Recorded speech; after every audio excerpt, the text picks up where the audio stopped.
What is up? And welcome to the DFS Pawn Shop. My name is Eric. You can catch me on those Twitter streets at FantasyNav.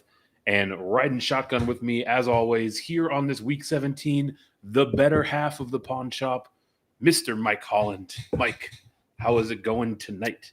It's good, man. It's 2022.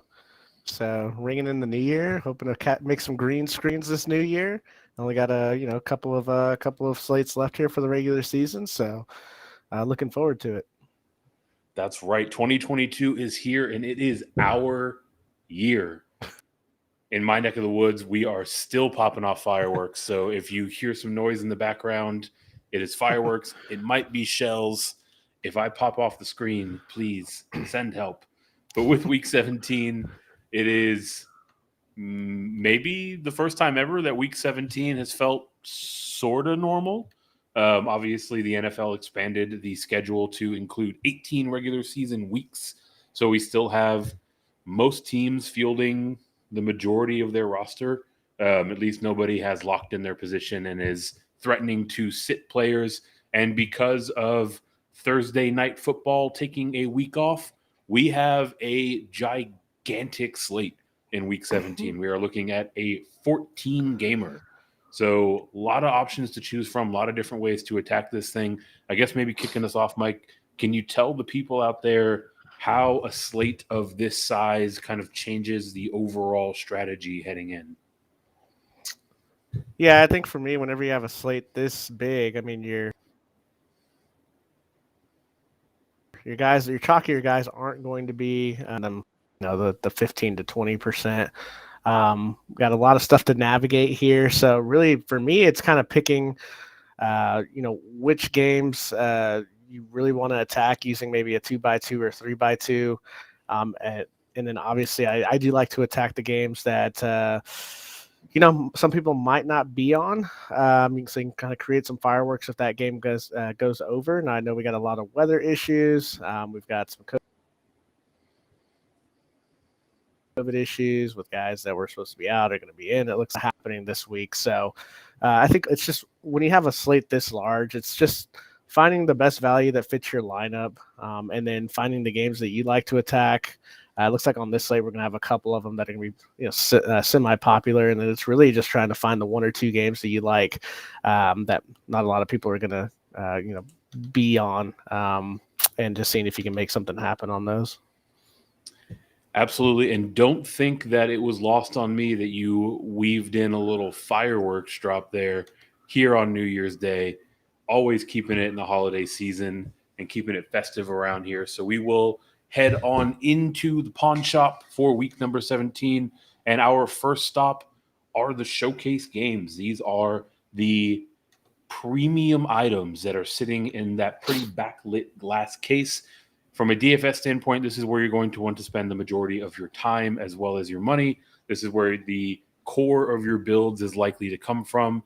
And the first game here in the showcase is none other than the largest total on the board. We have a 425 game with the Arizona Cardinals heading to Dallas, face off against the Cowboys with a 51.5-point game total.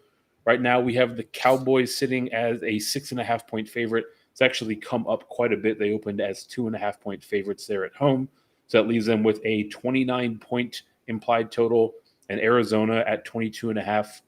Mike, this is an Arizona team that's sort of lost its way since Hopkins went down, and everyone in the world saw maybe 2 or 3 quarters or however long they decided to hang on to of that Dallas team absolutely blow the doors off of the Washington football team on national TV last time out. So biggest and highest game total on the board. How are you thinking about attacking this one? Dak Prescott. So for me, it's, Dak looks looks like he's going to kind of be wrapped. We've seen what his defense has been over the past, about 3 weeks here. When you get 30 hung up on you by Detroit, you got some issues going on there. They haven't quite been as dynamic on offense. So yeah, I really do like Dak here. That's interesting. He's obviously got 3 targets here that you can pair with. CeeDee Lamb being the most expensive at 7,100. Do like him a lot here, working that slot, which is one of the weaker parts of the Arizona defense. Don't mind here. Up here, 4,800. Not a bad price here. So, yeah, I do like this. It's going to be a little popular. I mean, Cooper's number 6,600 is appealing. Now, whether he can kind of really pay that off is kind of the question here. So I do like him for like large tournament appeal. But overall, I do like the Dallas passing attack here. Yeah, the thing that really jumps off the page for me, and it's really an open question if you have an answer, is Dak Prescott sitting at $6,700. Like, what does this guy have to do to break $7K? Like, he's got arguably the best complement of weapons. His offensive line is one of the highest graded pass blocking units in the entire league. And consistently, he's down here with the likes of Russell Wilson and Taysom Hill, right? Like, I don't know if it's just like a misprice or what, but Dak definitely jumps off the page. I mean, is your lean towards him really just kind of like a points per dollar consideration, or what does Dak Prescott have to do? Yeah, I mean, for me, it's like 700 is way too cheap for his upside here. I mean, obviously he showed last game, against a beaten up Washington team here that he kind of exposed there. So I'm not expecting that type of performance, but I mean, anything in the realm of 22 to 25 is going to pay this off, and he's got upside for even more on that. So yeah, it's really the price. Yeah, that makes sense. You mentioned here, as well as the matchup right now. You mentioned the pass catchers there. Michael Gallup is obviously the third fiddle in this wide receiver core. But taking a closer look at CeeDee Lamb, 7,100. Amari Cooper sitting at 6.6K, so $500 difference between those two. We saw the squeaky mouse get the cheese last week with Amari Cooper going off. Do you think that he's going to draw a good amount, or specifically, what does the ownership difference look like between these two players, considering the price difference and the performance that we saw on Monday night? Yeah, so the Cooper thing was nice. I mean, he was on the radio the week before saying that he needed more targets, so they went ahead and fed him there. I think Lamb's got the better matchup this week, though, so super appealing to me. And then Gallup, obviously, he's kind of the forgotten guy every time in one of these stacks of large fields. I do like Gallup as well. Makes sense. Looking over at the Arizona side, so if you are stacking this game, I mean, where does the run back come from? Yeah, that's tough, right? Because the other side of the game here, you want Kyler Murray, which is going to take away Dak Prescott. Yeah, it's tough because you've got obviously Connor and Edmonds back. They're both a little banged up right now, but it's like playing roulette with these two guys, so it's not really for me. With Hopkins being out, it just kind of seems like no one's willing to kind of step up and just take over that that dominant role for Kyler. So I don't super contrarian. He's shown by point. In the last 3 games here, so I don't mind it. I guess if I was to pair him with somebody, Christian Kirk would kind of be the guy I'd look to do some of that stacking with. Yeah, it's tricky because Kirk has seen his role change the most in absence of DeAndre Hopkins. I mean, obviously Wesley is now seeing playing time that he certainly never would while Hopkins was available. But it seems like Kirk is really struggling playing on the outside more, right? He's very much so that inside slot receiver. The player for me that really kind of jumps off the page in terms of where I want to potentially look at a run back is none other than Zach Ertz. He seems to be kind of the consistent piece in this Arizona offense since they've lost DeAndre Hopkins. He's in that kind of no man's land, $5,200 tight end where we have all of the big names on the board.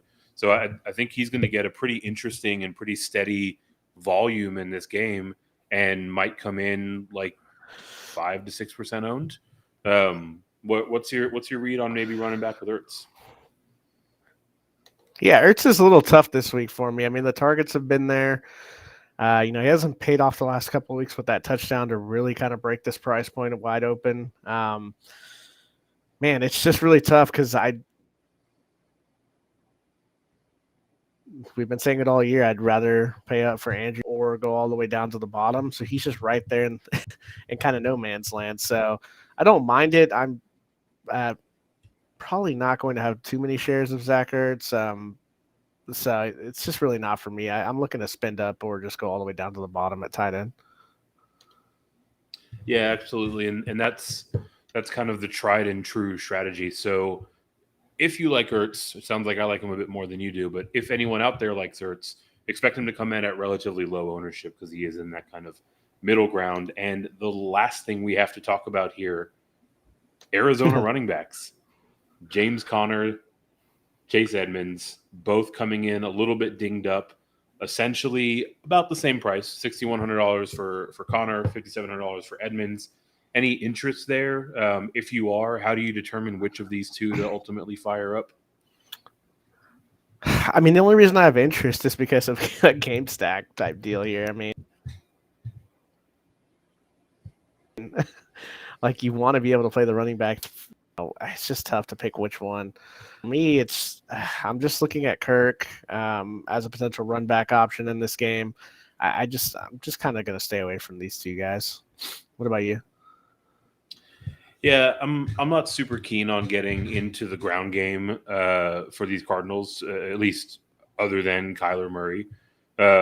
If I were to go one of these ways, right? If I wanted to, mega stack this game, which is probably how some of these largest fields out there are going to be won. I would probably lean on the side of Edmonds, right? Like first, I'll just always take the savings, and second, his involvement in the passing game. Should Arizona, be in the hurry up, be down by a significant margin at any point, that should be a bit more opportunity for him. But neither of them are really jumping off the page. So I think that checks all the boxes on this game. Is this the one where you're going to be building the majority of your stacks around, or is there another game coming up where you think you're gonna be stacking up? I'll have a few here, but no, I'm concentrated. We're about to talk about. Ooh, about to talk about maybe right now. Let's see, because our next game here in the showcase is back in the 1 o'clock block. It is the Kansas City Chiefs heading to Cincinnati, to the Queen City, to face off against the Bengals. We are sitting at a 51-point game total. Has come up a 1.5 since opening at 49.5. Right now, we have the Chiefs sitting as 4-point road favorites. That's actually slipped. They opened as a touchdown and a half, 7.5 favorites at open. That leaves the Chiefs with a 27.5 point implied total and the Bengals at 23.5. So another really solid game here in the showcase. Again, we've seen Kansas City continue to reel off win after win. Obviously, last week was one of their more prolific offensive performances, despite not having Travis Kelce, despite having Tyreek Hill in his first game back from his time on the COVID reserve. Both of those players are expected to be available tomorrow. And on the Cincinnati side, Joe Burrow and everybody wearing orange and black basically broke the slate last week. Burrow was up over 500 yards. T. Higgins got into the end zone twice. Jamar Chase, at least relative to his Bengal counterpart, had a down day with like 25 fantasy points. So everyone went absolutely nuts last week. This looks like it's going to be another barn burner of a high-scoring affair. Is this the game where you're going to be spending more of your stack of dollars? Yeah, you have to, right? I'm not going to go crazy. I'm not going to go crazy in this game. But yeah, I mean, anytime like Tyreek Hill's on the slate, Mahomes is on the, and you're going to put Chase and Mixon up here. I mean, these guys obviously have, had some of the best fantasy games on the year. So, now that we're getting them all in the same game environment, I mean, there's a chance for fireworks here, and you don't want to just completely fade this game. So yeah, I mean, this is going to be a pretty popular game. Kansas City's how much I'm going to have of Cincinnati right now. I'm really trying to work through that right now. I am on the Kansas City side here. I do like Mahomes, even though he's 7,800. I don't mind pairing him with Tyreek Hill. It's a pretty expensive stack here. Don't think it's going to be super popular. So, yeah, obviously spending almost 16 grand there is going to be a little different. And then our boy, Daryl Williams, is,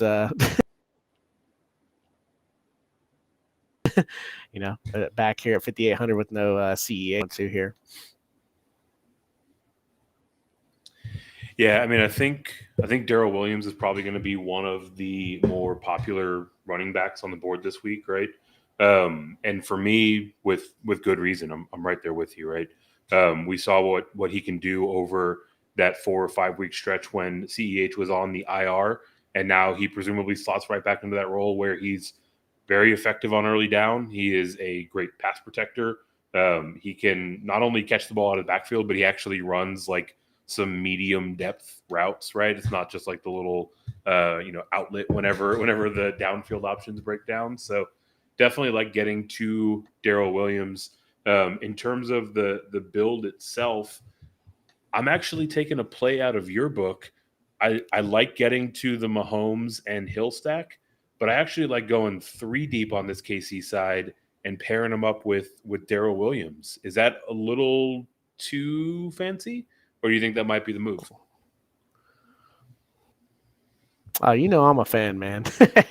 That's one way to be different in a game that's going to be pretty popular. So I'm all about the that stack there, the QB running back receiver stack. This is definitely a game where you can get, you can be different here because there's going to be a lot of lineups that look the same here, starting to stack this game. So any chance you can be different here is just going to kind of give you a leg up. And I don't mind running a 3-2 here. Boyd price has come up a little bit. I don't know if I can stomach 5,400 on him, but T. Higgins, obviously, we saw what he did. Just destroyed the slate there at 6,900 now. So all these guys are in play on run back. My guy though is just sitting there at 3,300 here, who helped me win a small GPP earlier this year, and my guy CJ Uzoma. So definitely someone I'm interested in at the tight end position to get that salary savings in order to kind of run this game back with Mahomes and Hill. Yeah, I like a lot of what Uzoma has to offer, right? It is one of the few unique ways to get some legitimate upside in the game that presumably most of the field is going to be on. The guy that I want to get a little bit more of your thought on is staying at the same position but going back to the Kansas City side of the ball. Travis Kelce, $7,300. Obviously, we saw him with the walk-off in prime time on Thursday night against the Chargers en route to 40-point performance, essentially. He's now going to be in his first game back off of COVID, and we've seen of late a lot of players have really struggled. Tyreek Hill put up an egg last week.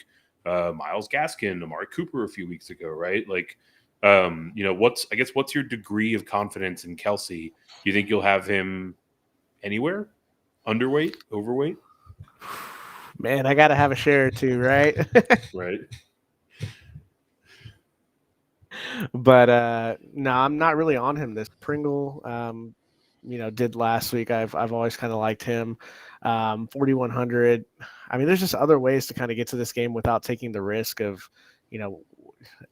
is Kelce gonna, be on the field for 80% of the snaps? So, it's just too risky for that tight end spot to spend that much at 7,300. But I am going to have a few shares because it is Travis Kelce. So no one would be surprised if he put up 35 fantasy points. Yeah, exactly. If you were to fade him outright, you are all but guaranteeing at least a 30 burger. So get a couple shares in there. But I'm generally kind of down on players coming back from COVID. So expect me to be underweight to the field for Kelce and for most of these players that we talk about. You mentioned Byron Pringle a minute ago. Obviously, he was the one that really stepped up both in Kelce's absence and in Hill's ineffectiveness. Obviously, high tide raises all ships. Hardman had a little bit better of a day than he typically does. Do you think we see any of that continue here this week, or are they going back to very clearly afterthoughts in this Kansas City offense? Yeah, I mean, they obviously the Kelce being back, it hurts, but Hardman's interesting because he can he can take a screen pass and take it to the house and pay off his salary on any play here. So I don't mind him. I know Pringle's been a little more involved. Even when Kelsey and Hill have been there, there's been games where he's had. But just with Kelsey being back, that's just another guy in the red zone. Not going to allow these guys. These guys got to get there by taking a screen to the house or breaking off a big one. So I'm gonna have a few shares of these guys. Obviously allows you to be different in this game, but for the most part, I'm looking at Hill. Yeah, that makes sense. Where I wanted to get your thoughts next, I guess, is a little bit more on the strategy side with this game. Obviously, it's going to be very popular. Where do you see ownership coming in between these two quarterbacks? Do you think we have Burrow as the chalkier play coming off of that crazy week? You think people just lean into the price tag and fire up Pat Mahomes more? How do you see that shaking out across the quarterbacks? Yeah, I mean, obviously everyone saw what Burrow did last week. I mean, the Baltimore secondary, me and you could probably be out there for them right now. That's how banged up they are. So I'm dialing it back a little bit on that. There are going to be a lot of people that will just go right back to it. A lot of people already assume that. And so obviously that for Burrow. However, Kansas City's defense has been a little sneaky. So for me, I'm more on the Mahomes side of this thing. He's due for, kind of one of those like, oh man, like, those 30 fantasy point games. So that could be coming any moment. We haven't seen that since he had threw up 40 against Las Vegas. So I'm just more on him this week. Even though Burrow's at 6,900, I'm just not jumping on the bandwagon here.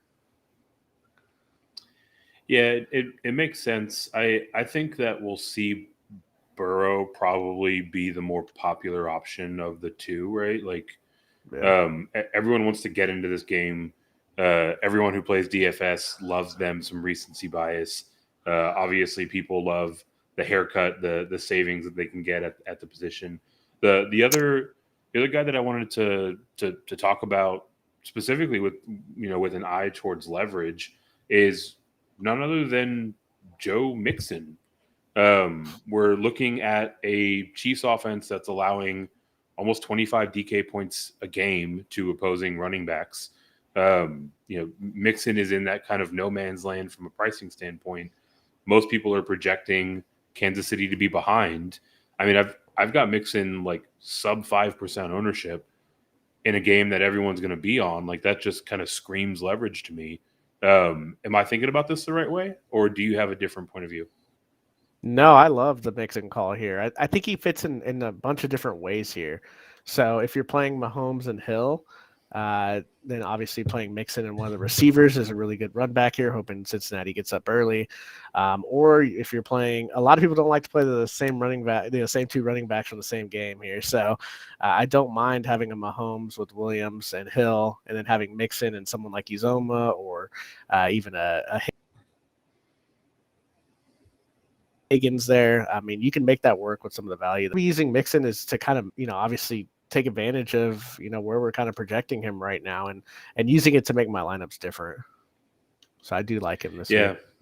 And to your point about the idea of firing up, or rather running back Mixon on your Mahomes Hill stack, I mean, you're pushing damn near $25,000 on that build. So it's almost exclusively like Boyd, Pringle, Uzoma territory if you're trying to go 2x2 or 2x3 or more. So definitely expensive, right. But on a huge slate, people aren't going to want to spend up, at least on in a concentrated fashion on that one game. So interesting way to get after it. Any other closing thoughts on this one before we move on? No, just kind of pay attention to the weather here. I mean, it's supposed to be really cold here in Cincinnati. The wind is always something to look at whenever you're kind of making your final decisions here. I think it was projected 10 to 15 miles per hour, which shouldn't be too impactful, but 25, that's going to things like that. So just something to pay attention to. I'm not the biggest, oh gosh, jump off of this game because of weather, but on a big slate like this, anything that helps you get off of a popular game is something to look at. And we've actually talked about it before. I love weather games because I think people react to them a bit too much. So maybe the weather actually keeps people off this game, and then I want to be even further on it. Right. To that point, wind is really what bothers me or scares me the most. Usually the line is about 20 mile an hour sustained winds is where you really see it having like a material impact on the game, right? So keep an eye on the weather on this one. If it's 20 mile an hour gusts, but the sustained is 10 to 15 like it is now, I think it really won't move the needle much in terms of the offensive output for this one.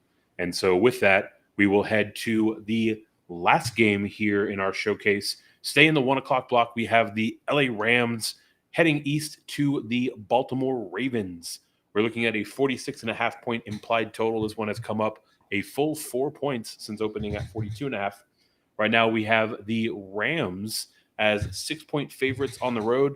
They actually opened as a 3-point road dog, the West Coast team traveling east for the early game. Right now the Rams are looking at a 26.25 implied total, with the Ravens sitting down at 20.25. So looks to be the makings of a pretty solid game. You mentioned a moment ago what we all saw Joe Burrow do against this Ravens secondary here a week ago. Obviously, on the Ravens side, looks like Lamar Jackson is very questionable with an ankle injury. So we are looking at likely some combination of either him and or Huntley heading in. It is a 1 o'clock game, so we'll have pretty good visibility heading into it. So with that, Mike, how are you attacking this one? Well, everyone should want to just run to Matt Stafford and Cooper Kupp, right? I want to do that. I would like to go to there. After seeing what just yeah, and just every Rams receiver here can get in on the party as we saw last week. So I it's just one of those things where it's like, man, until Baltimore can show me that they can cover anybody, I'm gonna attack them with the whatever passing attack they're going against. So Kupp being 9,100, that hasn't stopped them all year. So he's still got a huge upside here for this match. Man, I really want Lamar Jackson. That way, we can get this, this full game here. Because I don't, if he doesn't play, man, this is, I just think the Ravens are going to get the break speed off of him. So, if he's in, I'm going to have a lot of Stafford and Kupp. I don't mind mixing in our guy OBJ, and then of course my guy Vance Jefferson here. So, I do. I love the Rams passing attack here, as should everyone. Yeah, right now it looks like Matt Stafford is projected to come in as the 5th most popular quarterback, right? So going to be a lot of attention on this passing game. Maybe I'm thinking about this the wrong way, but honestly, all the way up at $9,500, I think I'm only playing Kupp in my Stafford stacks. Do you think that you can get to him as a one-off piece, or is that a little bit too rich? Man, after just seeing what all three guys did, all three receivers for the Bengals did, I'm like, I don't mind playing two of the, but as a one-off piece, I don't. The Ravens are just so bad in the secondary at all spots right now that Stafford's just going to pick them apart. So I don't feel like you just need to one-off Cooper Kupp. I feel like he needs to be in a game environment where you have where you have Stafford and maybe another receiver or even a tight end with him. So that's just the way I'm going to attack it until the Ravens kind of show me that they can slow anybody's passing game down right now. Yeah, that makes a lot of sense. I guess looking at those secondary options, DraftKings was kind enough to put all of the pressure onto us to figure this out. $5,700 Odell Beckham, $5,300 Van Jefferson, right? So they're essentially the same price. Obviously, you have your stylings and your favoritism towards Van Jefferson historically, but OBJ has really kind of emerged into like that third down red zone threat. I guess of these two, if you're looking to go 3-buy in your Stafford stacks, which one of those two do you think you're gonna click the button on? Yeah, I think obviously with the pricing on Cup being 9,500, I do like the $400 savings, and Vance has done well all year, so I'm a little biased. I don't mind putting Beckham with Cup, but I also like Higbee as well. So that's one way to obviously save some salary there at that 4K mark that he's sitting there at. All these guys, going to try to different ways and see kind of what shakes out. Yeah, literally nobody is going to want to click that button on Higbee. So No. that might be one of your only ways to really get unique on the Rams side of this ball, at least. Sticking with the Rams side of the ball, looks like we're going to be without the services of Daryl Henderson. He's now been placed on IR, so it's a Sony Michel week. Any interest in trying to pivot off the passing attack for the Rams? It's going to be very popular and get into the Sony Michel business. Yeah, unfortunately, I just don't like playing this guy. But geez, like he's just tearing it up right now, right? So, in larger field tournaments, I'll actually just be playing Michel and really hoping that the passing game kind of gets them down there, and he just finishes it off to kind of neutralize the all those stacks with Stafford and Cup. So that's kind of the way I'm going to attack him on this slate. Yeah, the funny thing about it is like the gulf between the strength of the run defense and the weakness of the pass defense is considerable for this Ravens team, right? But Sony Michel, low key, is like don't say matchup. Somewhat, he's a somewhat decent receiver, right? Like over the last 4 weeks, he's run 26, 17, 14, 25 routes, right? So like, at least for me, like when I think of Sony Michel, like I think of busted up knees first, and I think of like 3 yards in a cloud of dust, right? So to see him like actually like running routes out of the backfield, like it's kind of a head scratcher. But point being, like he can even potentially exploit this Ravens pass defense, and I don't think that you're going to see a whole lot of people rostering him given how poor the Ravens secondary has performed. Going to be when you have Cup and Stafford stacks with like a Higbee and another receiver, and they get it down there on that first possession to like the 2-yard line, and you get like a little flare screen to to Sony Michel to score the touchdown, and then later on that game he pounds it in from the 1-yard line 1 or 2 more times. Like, yeah, oh man, like who's not going to be mad? The 3% of people that are sitting atop their payouts, looking down at all of those 4 deep Stafford stacks. Gosh, yeah, I can just see it now. So moving over to the Ravens side of this contest, I mean, I don't know if you have an opinion on it.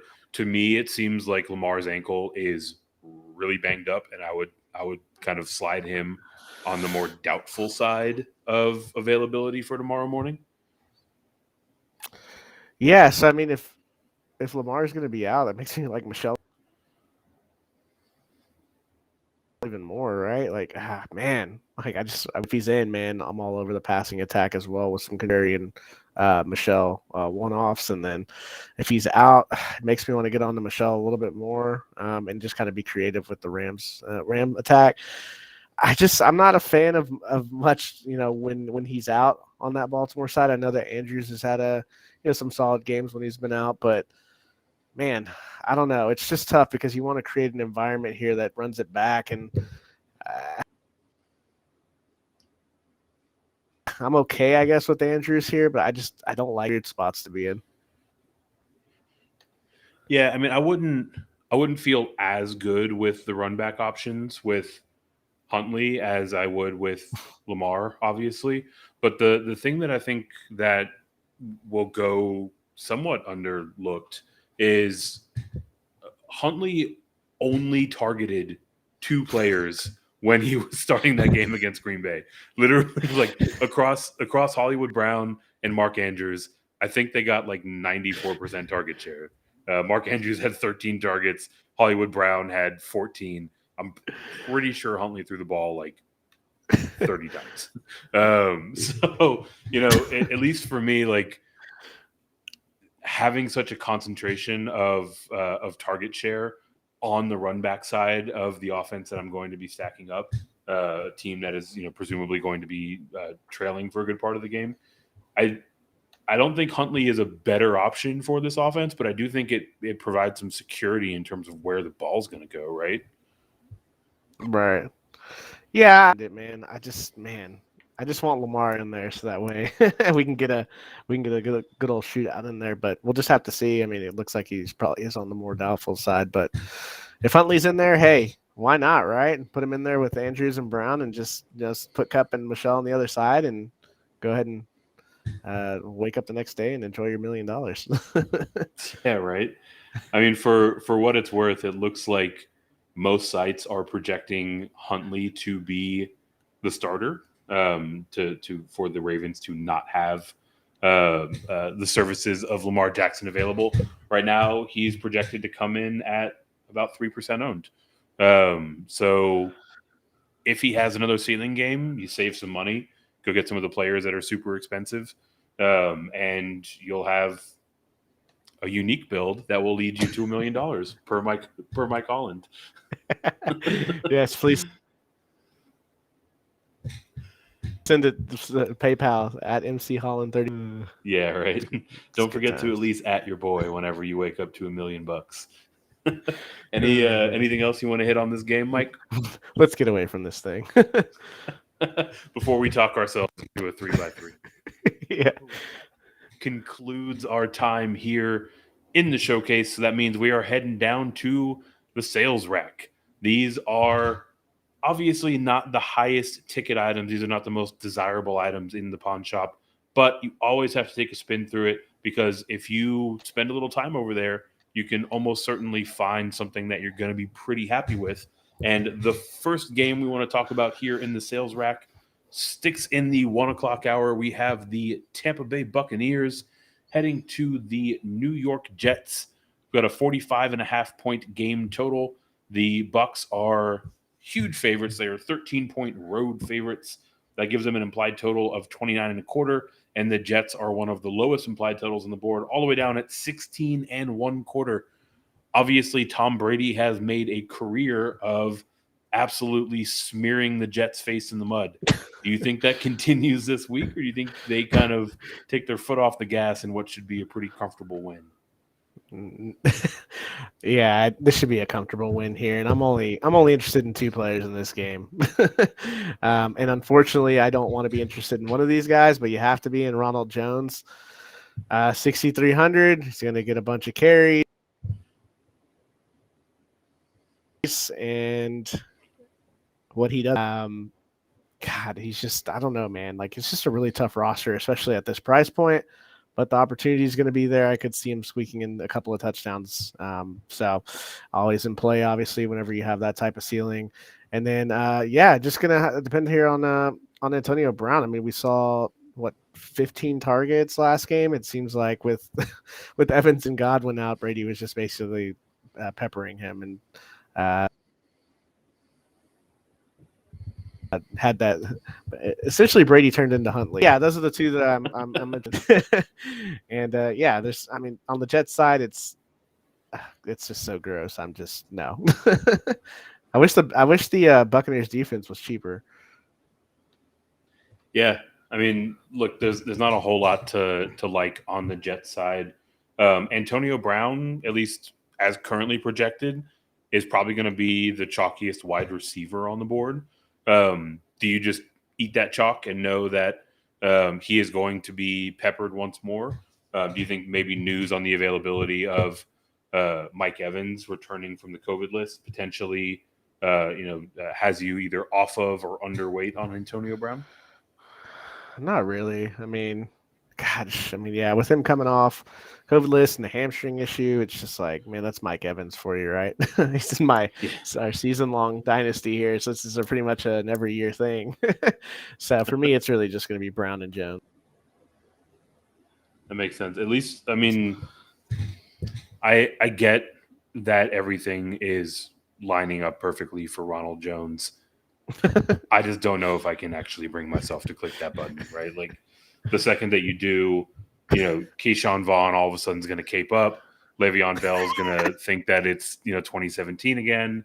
And you're going to be looking at Ronald Jones with like 11 carries for 60 yards or something like that. It's probably the ugliest roster of the week. He's literally probably the ugliest person to roster. We haven't gotten to this the week. Texans game yet.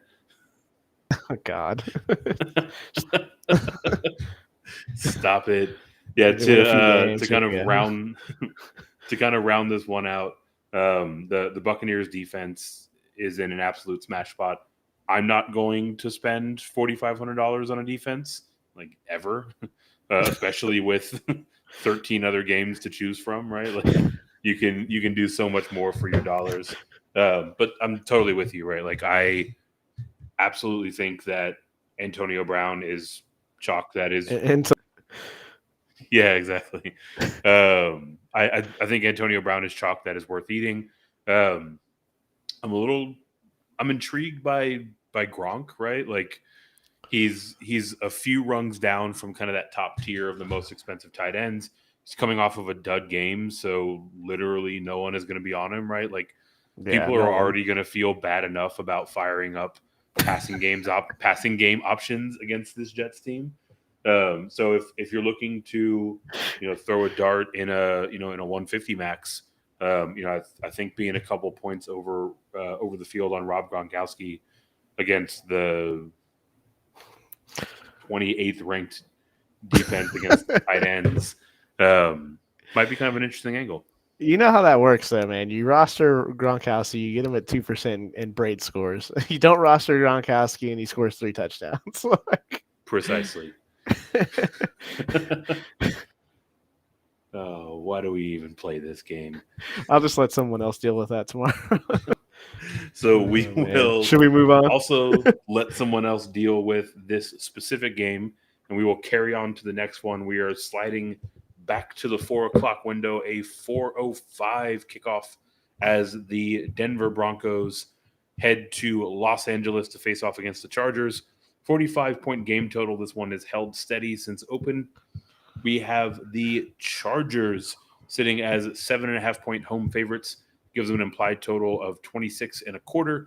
The Broncos down at 18.75. It looks like by most accounts, at least in terms of guys on the field, the Chargers are going to be back to full strength. We've got Mike Williams returning from COVID. We've got Austin Eckler returning from COVID. Potentially even Jalen Guyton. So kind of their full complement of starters should be available. We'll see how ultimately their conditioning plays out. On the Broncos side, I mean, Vic Fangio is probably drooling right now, right? He would run the ball every single time if they allowed him to, and he gets a really good matchup against the run here this week. So how do you see this one shaking out in the 4:05 window? I see myself going over to the DST option and selecting Chargers defense for 3,100 with Drew Lock starting here. Yeah, I don't know. This game's kind of interesting here. Herbert 6,800. He's kind of like that Dak area where it's like, man, these guys should probably be 7K. Do I want to pair him with Allen at 7,500? Williams coming off the COVID list, so it's like, we've talked about not wanting to roster those type of guys, but man, 6K, like, if we could just, get a report that, like, he's full go. I do have some interest in that stack. There's just not a lot that I'm interested, though, in this game other than that. I mean, it's really the Chargers defense for me, and then, trying to figure out ways to get Herbert, but the run back is just kind of a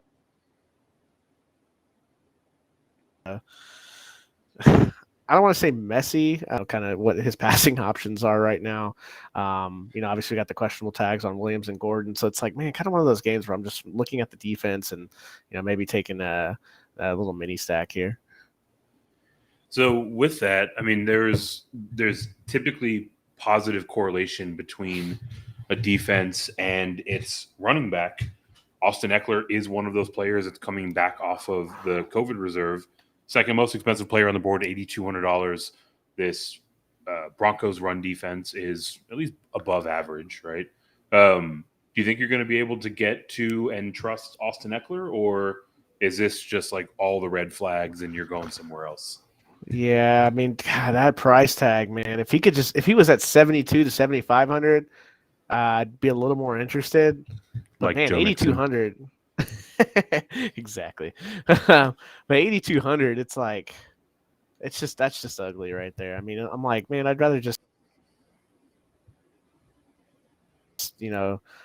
I'd rather just spend my money elsewhere. I don't mind obviously it's gonna be low, and you have an Eckler Chargers defense stack. I mean, I don't think too many people are, gonna go that route. There's just not really anything you want to run it back with, obviously, and but that's different. So I don't mind it for large field tournaments.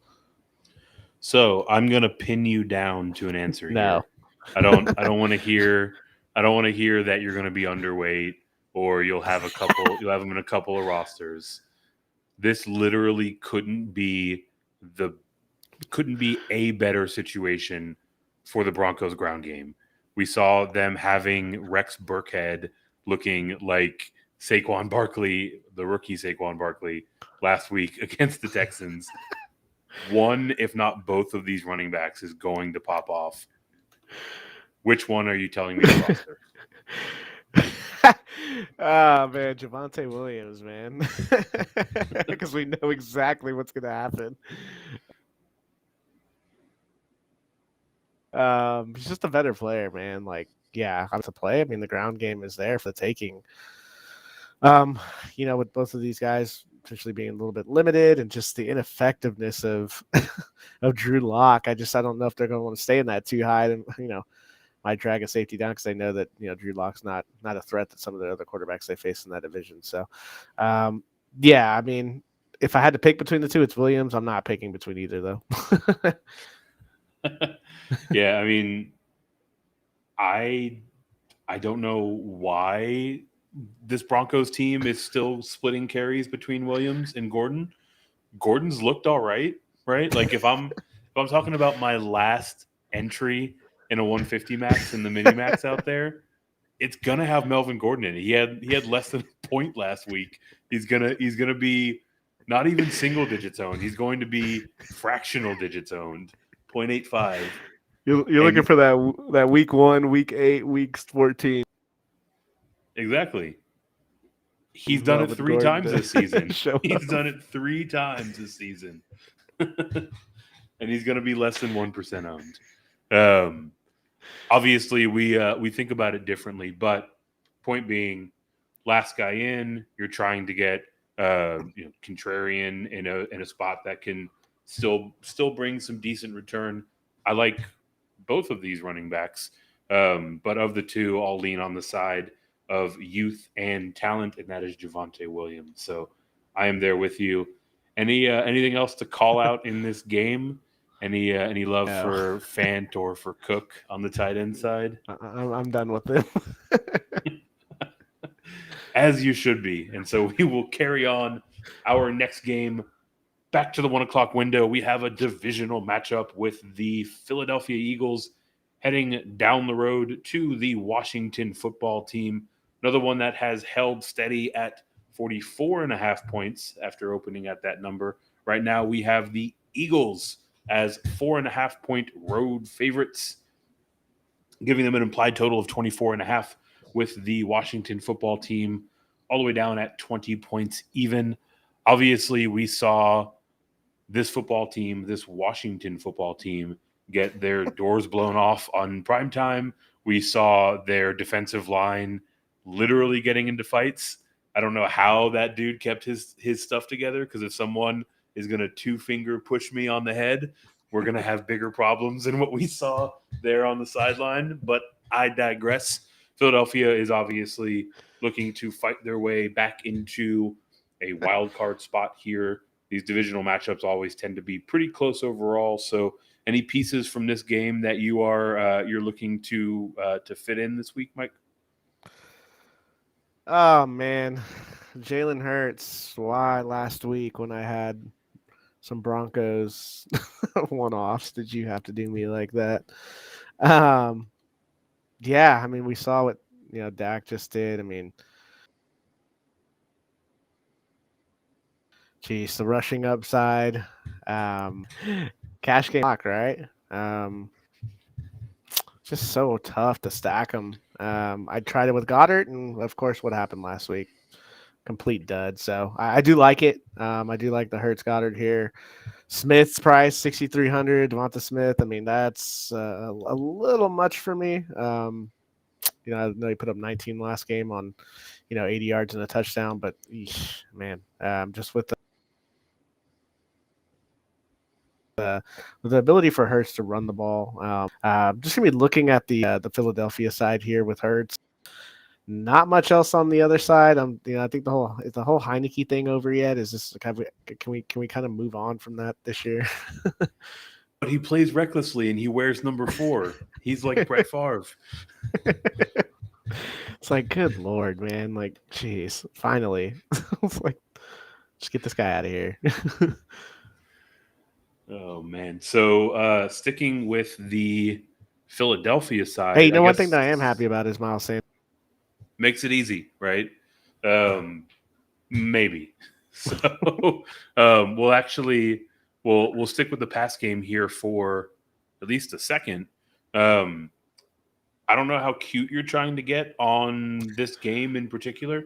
If you are trotting out Mr. Hurts at $6,600 and you don't want to go to the $6,300 Devonta Smith, Quez Watkins is sub 4K. He was on the field at least for 82% of snaps. He ran 23 routes. He's pretty consistently getting 20 routes a game, right? Yeah, he got injured, was off the field for a good chunk of time against Washington last time they played. But, removing that one, he's had more than 20 routes in 6 straight games.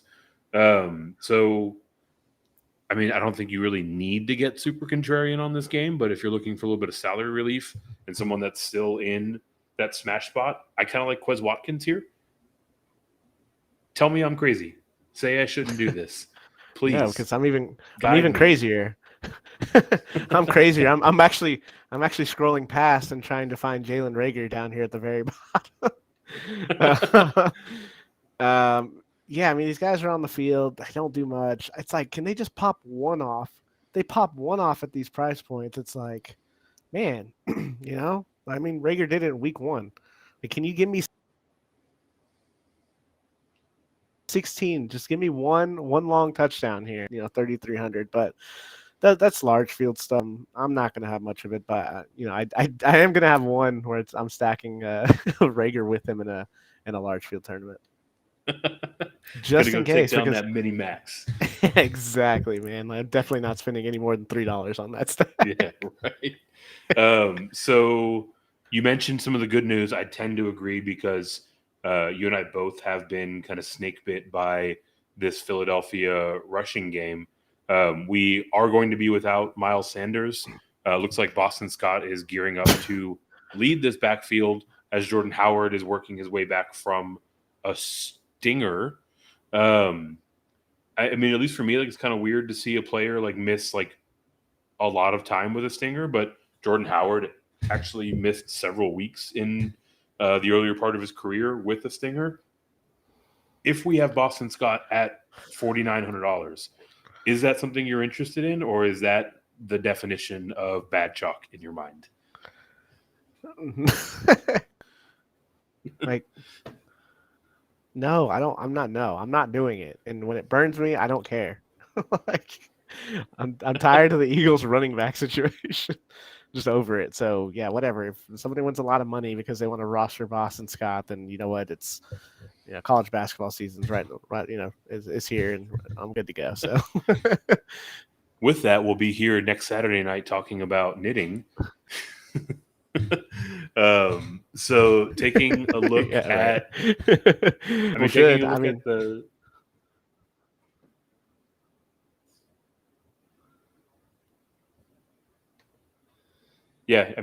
going to be one of the more popular options out there, and right next to him on the board is another runner who's going to see a good amount of ownership as people scrape for cost savings. and that's Jared Patterson, $4,800. We've got no Antonio Gibson. We have no J.D. McKissick. We literally have only practice squatters out there that could potentially see a snap or two. $4,800, Jared Patterson. Most people are going to be on Boston Scott. Worth a dart, or just keep it moving? Keep it moving. The Eagles have a good run defense. Don't do this. Stop. Stop. I mean, are you gonna do it? Is the question? No, I mean maybe in season long where I'm like decimated. Yeah, I mean there's not really anything to like on the Washington side of this. So that means that one of them is going to go absolutely bananas. And much like you, Mike, I'm just at the point where I'm comfortable missing out on that.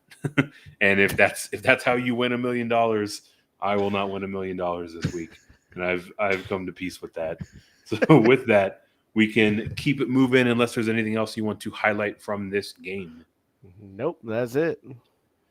Let's go to the last stop here at the sales rack. We stay in the 1 o'clock hour as we have the Atlanta Falcons heading up to Buffalo with a 44-point game total. This one has come down a ton. It opened at 49.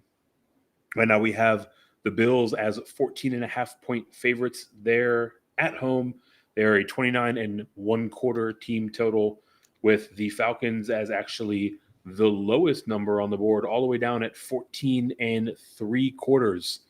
This Falcons team is like the weirdest 7-win team of all time. Obviously, Buffalo is right back in the thick of things to win the AFC East and are heavy favorites. Any pieces that you're looking to get to here? Are you maybe going to spend all the way up on a Bills stack? Yeah, a few. I mean, Alan Diggs, man, that's $16K, just under 16 grand. So, gone. Yeah, so now I have to run it back and be like, well, where's Patterson and where's Boston Scott? That's how it works. That's why they're going to be owned.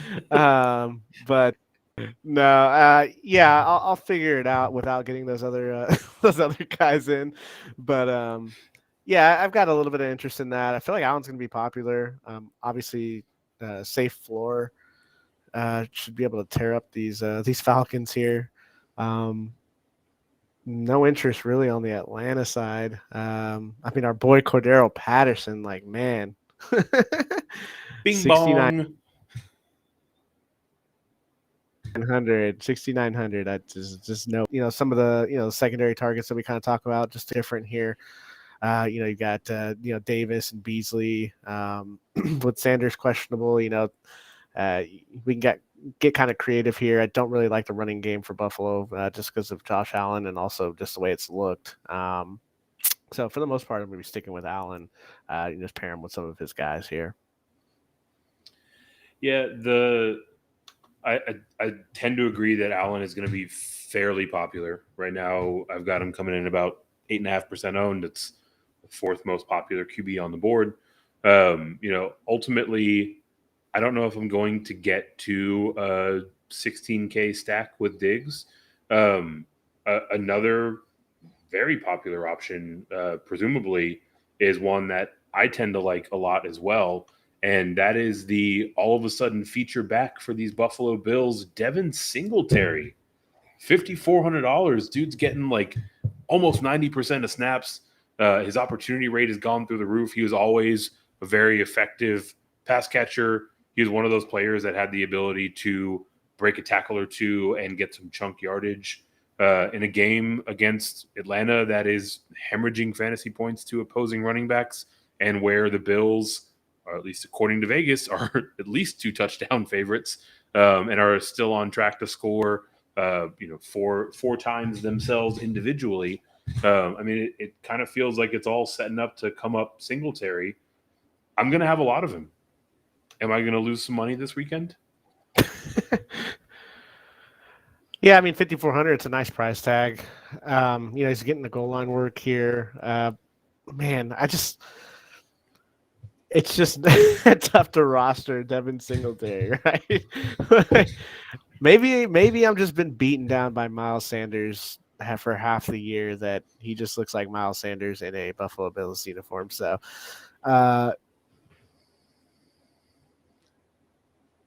yeah, I don't mind it, but I don't know. It's kind of got more of a featured role as we've gone through the season here.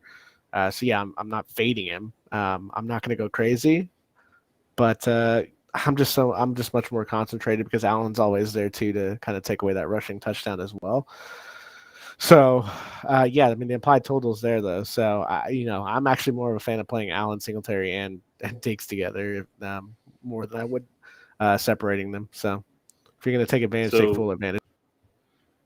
Right now, we're looking at a Devin Singletary that's projected at about 9% owned. Is that roughly how much of him you're going to have? You're going to be a little overweight? Yeah, 1 out of 10, absolutely. Like I'm right there. And 1 out of 10 is only because I need someone at 5,400 for the last flex. Right? I mean, this is how you avoid Boston Scott and Derek Patterson. Oh man, I can't wait till we review these 3 next week. Yeah, right. All off season, we're gonna work backwards and talk about the plays that we should have clicked the button on, Ronald Jones but couldn't. Yeah, exactly. So that brings us to the end of the sales rack. Before we head to the bargain bin, Kyle is helping out on the marketing department. He's coming in with catchy names for our knitting show whenever the DFS season is over. Fantasy Nav Knits, let's go. I love it, Kyle. A branding genius. Man, what's that? Does that mean I'm not on the show? No, it means that I'm knitting and you're doing the play-by-play. I'm just sitting here working it, and you're like, check the overhand swoop. It's a very, very technical move. Man, I don't know, man. It's week 17. Kyle. We appreciate you hanging out with us. Of course, we're going to get off the rails a little bit. And part of the way you get off the rails at the pawn shop is you go look in that bargain bin. Usually it's pretty scary, but if you spend enough time, if you make it a point to look in there, every now and again you can come away with something that you're pretty happy with. And because we have such a long list of games, I'm going to tee it up with the totals and what the team's implied numbers are looking like. And then, Mike, I want you to fire off one player from that game. Let me know if it's a leverage play, if it's a salary relief play, if it's someone that you want to fade. Basically, find that one guy here in the bargain bin that you want to talk about.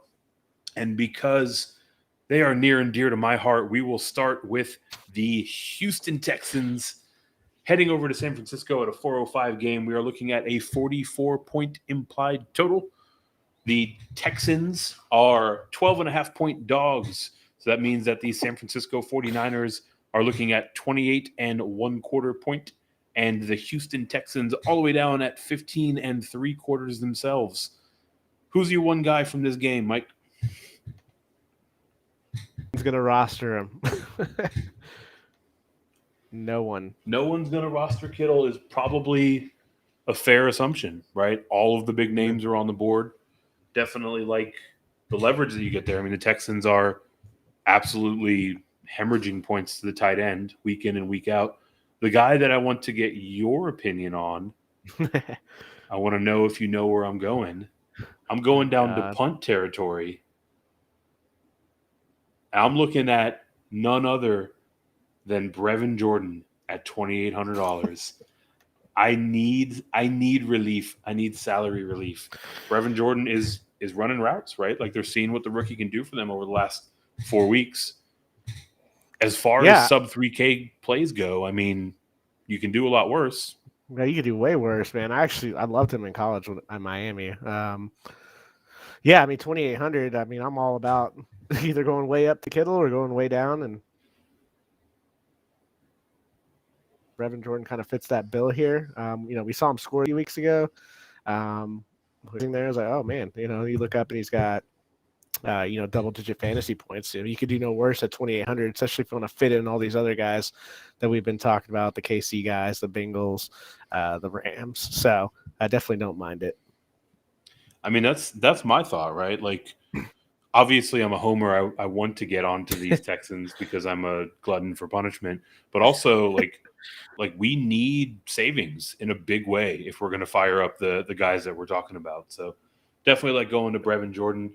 We will keep things moving here We'll go back to the 1 o'clock hour with the Las Vegas Raiders heading to the Oil Drum Indianapolis Colts.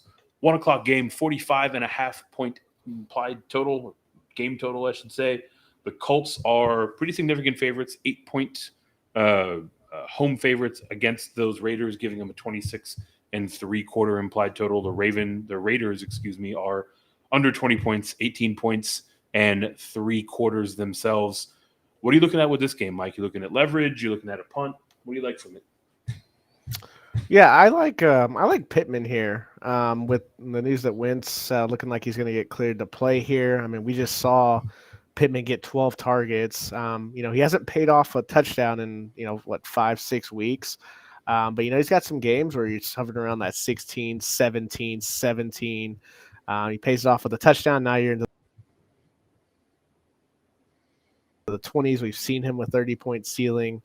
I mean, for the touchdown, someone that I'm interested in, and with this price point being at 5,800, not a lot of people are gonna go that route.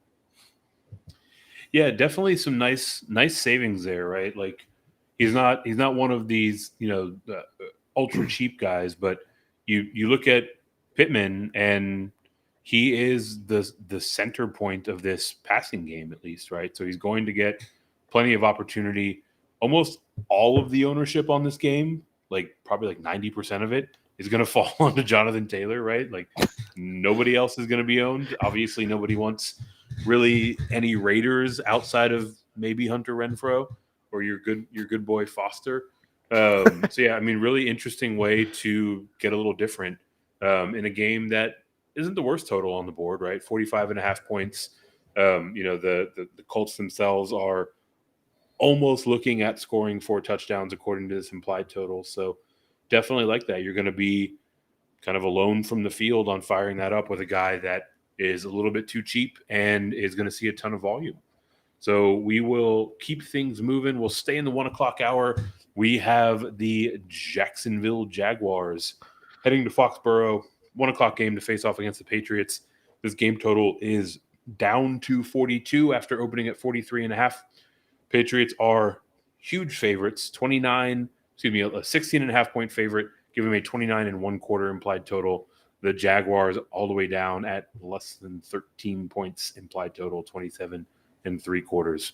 You got a leverage play, you got a fade play. What's your one guy from this game? It's 11 of them, and they're on the New England defense. Yeah, I mean, I do like New England's defense, 3,900. Belichick, obviously mastermind defensively, so I do like them here. This is one of those games I'm just kind of avoiding here. Looks like we might have some weather, so there's not much here that I'm really. There's a leverage play here. You got anybody sticking out? Yeah, I mean, it's not even really leverage because no one's going to be owned in this game apart from the defense. There's a contrarian play here that if it wasn't for the price tag, I think I would like a lot, and that's Damian Harris at $6,600. I don't feel good about pressing that button, given that he's $6.5K and that Ramondre Stevenson is projected to be back. Ramondre Stevenson is one of those players coming off of the COVID list, so maybe his conditioning is a bit in question. But this Patriots team, as much as people want to poke fun at Tom Brady being a system quarterback, tongue-in-cheek, obviously they run a system. They run a scheme that they stick to, and their scheme is built around not having the most confidence in Mac Jones, at least in the red zone, right? So when they get down to the scoring position, they start running the ball. Damian Harris has 11 touchdowns on the season. They are projected to score more than 4 touchdowns in this game.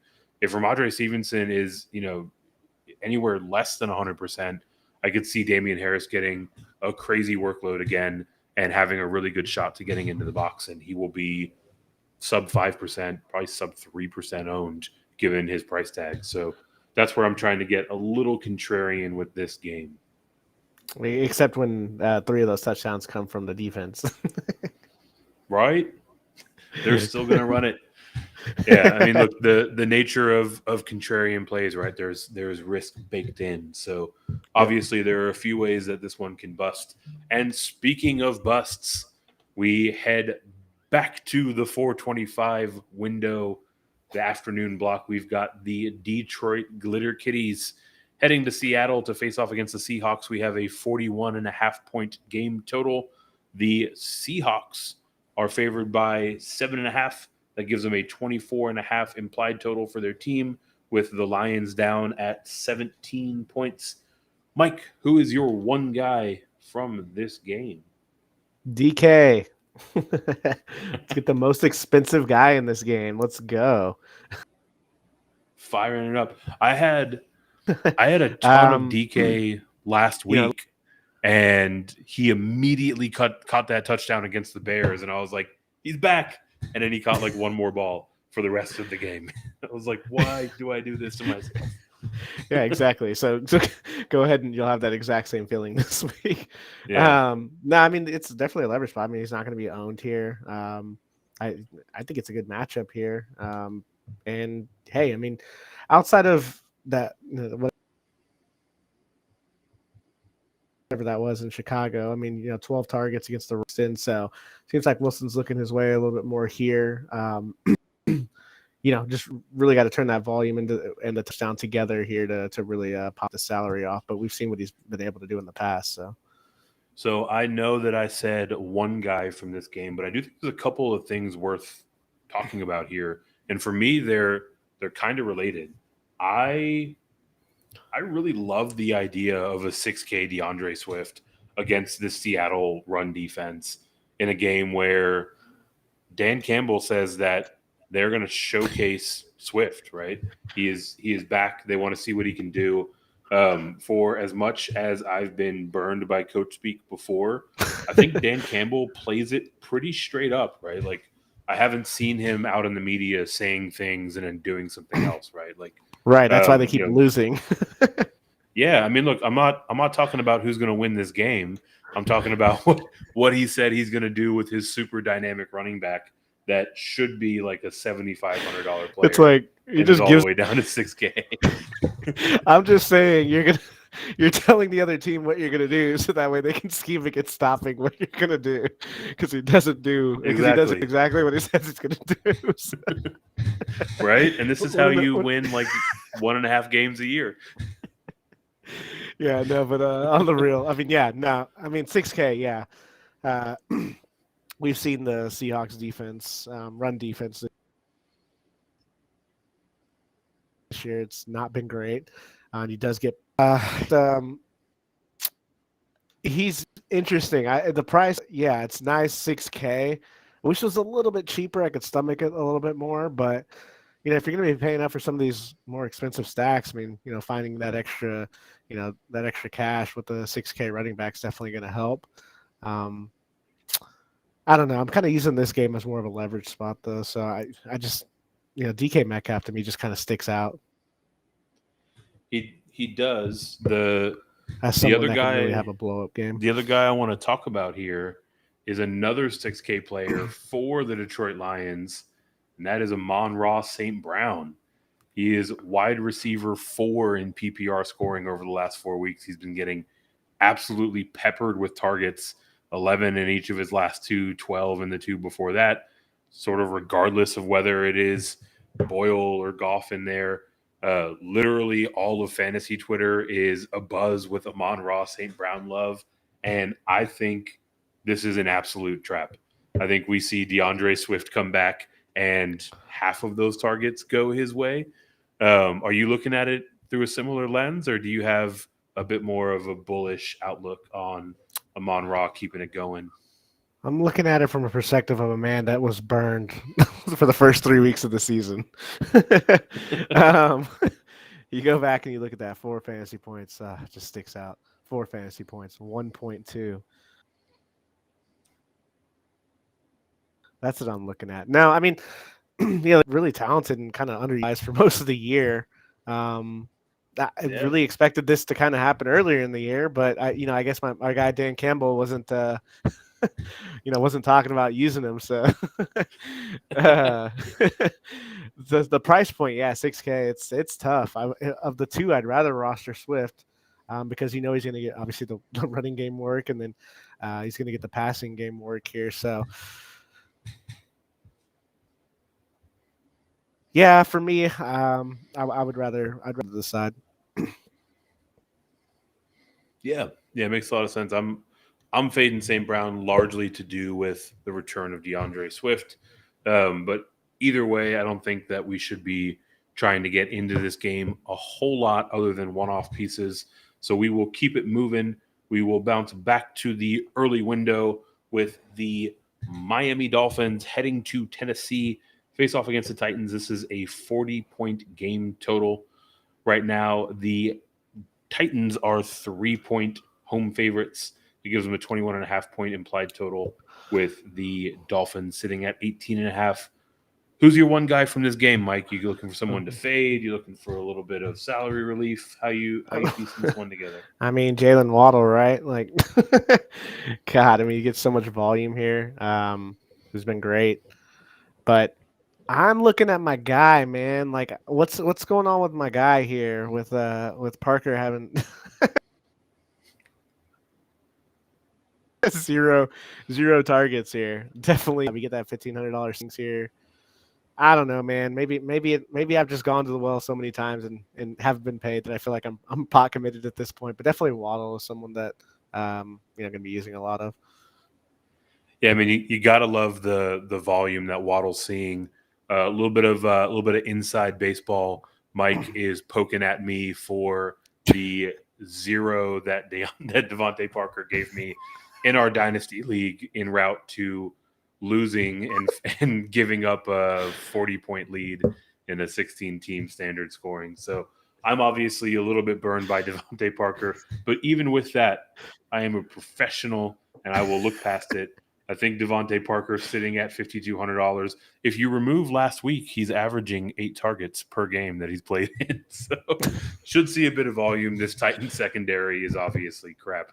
So if you're looking to get weird, this one is projecting to be relatively close. So don't have to worry about, weird game scripts coming out there. So either of those pass catchers are certainly viable. Waddle is obviously the safer of the two. And with that, back we go to the late window. For some reason, Carolina is heading to New Orleans at 4:25 because there has to always be a stinker in the late window of games.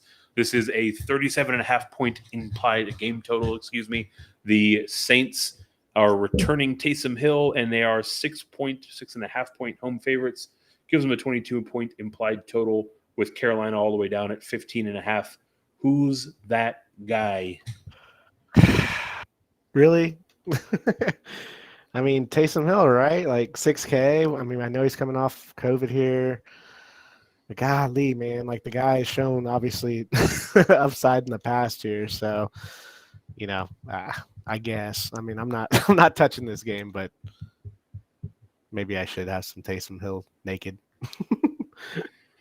Yeah, I mean, I kind of think Taysom Hill is more of like the naked cash game option here, right? I mean, 6K, he's got so many different ways to pay that off. Obviously, I'm not really interested in any of the Panthers' 12 quarterbacks, seemingly. The Saints defense is one of those lower priced options that I like. They're sort of below that $3,500 line that I like to look at. They're sitting at $3,400. And the Panthers are one of the team that is absolutely getting decimated by COVID this week. So not going to have many of their starting caliber players, and most of those starting caliber players wouldn't start on other teams in the league. So I think it's a really good opportunity for the Saints defense to step up and try to keep themselves alive in this wild card mix. I love that Carolina treats their quarterbacks kind of like the Tampa Bay Rays treat like their pitching staff, like yeah, right. Newton comes in for the first quarter, starts the game. You get PJ Walker comes in the middle relief. I wouldn't put it past Matt Rule, who just like perpetually seems like he's drunk and or lost, to be like, yeah, we're gonna have a bullpen game. I'm like, excuse me, coach. Seriously, it's like Cam Newton is the opener. Yeah, right. Yeah, let's get away from this thing. Let's go to the most exciting game of the slate. We will get away from this, but we will go to another team that says they are going to have 2 quarterbacks playing this week, and that is the New York Football Giants. Back in the 1 o'clock window, heading to Chicago to face off against the Bears. 36.5 points implied over, or 36.5 point line on the over-under for this game. The Bears are pretty significant favorites, 6-point favorites at home. Gives them a 21 and 1/4 implied total. And the Fighting Giants all the way down at 15 and 1/4 themselves. Are you buying into the 3 quarterback look for these Giants, since this is now the in vogue thing for terrible coaches to do? No, but I am buying 3,200 on the Bears defense going in. It's that 3-headed snake there. I think it's a decent matchup here, and yeah, rocking against these guys. I mean, that's the thing, right? Like it's not surprising that in these last stops in the bargain bin, we always find chalky defenses. And David Montgomery, I mean, by hook or by crook, like he's back to that volume monster that we saw at the end of last season, right? I thought Khalil Herbert was going to carve out a role. He played like he should have, at least in my opinion, and he didn't. Matt Nagy doing more Matt Nagy things. And now all of a sudden on the season, even though he missed a ton of games, David Montgomery is like 4th in opportunity share. Like they literally just continue to feed him regardless of which of their 2 terrible or 1 rookie quarterbacks is out there. He's still getting the rock. So definitely David Montgomery. He's on Matt Nagy's fantasy team. Yeah, he is. Like him in a cash game setting. Might be a little bit too expensive to get to here in GPP, but definitely seeing a ton of volume to bring up that floor. And yeah, that's about it for this game. That is about it. We will get set to close out here. I don't know if we missed Kyle on his way out, throwing us a little love. Fun episode here in week 17. We ran nice and long because we had 14 games to get through, but I guess an hour and 20 minutes isn't too bad. As we close out, Mike, want to tell the people where they can find you out in the world? Them Twitter streets at MC Holland 34. You can see me as the all lowercase DFS Avenger. Obviously doing some work here for going for 2 live here with my guy. I'm doing some NBA and college content for drroto.com. So yeah, busy time of year. So give me a follow. I'd appreciate that. Not only would he appreciate it, but your bankroll would appreciate it. My dude Mike is out here giving away winners on the daily. Look in my Prize Picks, look in my DraftKings. You will see money that Mike Holland deposited into those accounts by way of his stellar advice. MC Holland 34 on Twitter. Hit follow. If you're feeling a little spicy, hit that notification bell so you don't miss any of his awesome tweets, because literally all my dude sends out is tweets that lead to winning prop bets, that lead to some good leverage on DK stacks and DK builds. So enough about my dude, because I could clearly go on all night. I am Eric. You can catch me on Twitter at FantasyNav.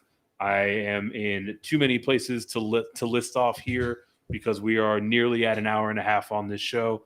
So I will simply end it with week 17. We will go get